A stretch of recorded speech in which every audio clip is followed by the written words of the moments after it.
జాతీయ స్థాయి క్రీడాకారులు కానీ వీళ్ళందరూ అకాడమీలు పెట్టుకోవడానికి సిద్ధపడుతున్నారు. వాళ్ళకి సంబంధించి ఏమైనా ప్రోత్సాహం ఇవ్వబోతున్నారా మనం? 100% అండి. ఆ రోజు మన హైదరాబాద్లో వచ్చిన అకాడమీ గోపీచంద్ గారి అకాడమీ అయితేనేం, అలాగే సైనా నెహ్వాల్ అకాడమీ అయితేనేం, అలాగే బ్యాడ్మింటన్కి సంబంధించి ఇప్పుడు కొత్తగా వచ్చే అకాడమీస్కి భూములు ఇచ్చింది కూడా మీ అందరికీ తెలుసు. ఆ రోజు చంద్రబాబు నాయుడు గారు.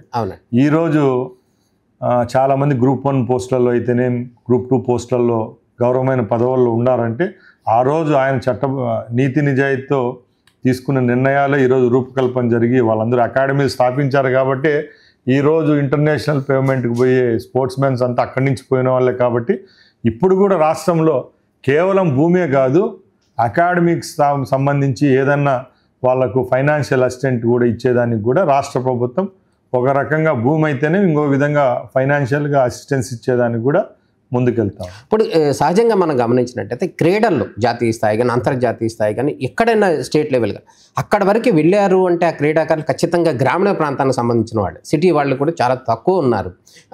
ఈ గ్రామీణ ప్రాంత విద్యార్థులకి వాళ్ళకి ఆర్థిక ఇబ్బందులు కూడా ఉంటున్నాయి కదా, అట్లాంటి వాళ్ళని ఎంకరేజ్ చేసేటటువంటి ప్రయత్నం ఏమైనా జరుగుతుందంటారా? మెయిన్గా ఇది మంచి క్వశ్చన్ అండి. ఇప్పుడు మీరు అందరూ చూశారు ఆ ఎక్సలెంట్ సెంటర్స్ ఏదైతే అప్పుడు చంద్రబాబు నాయుడు గారు స్థాపించారు, అక్కడ నుంచి వచ్చిన రత్నాలే ఇప్పుడు వచ్చిన వాళ్ళంతా.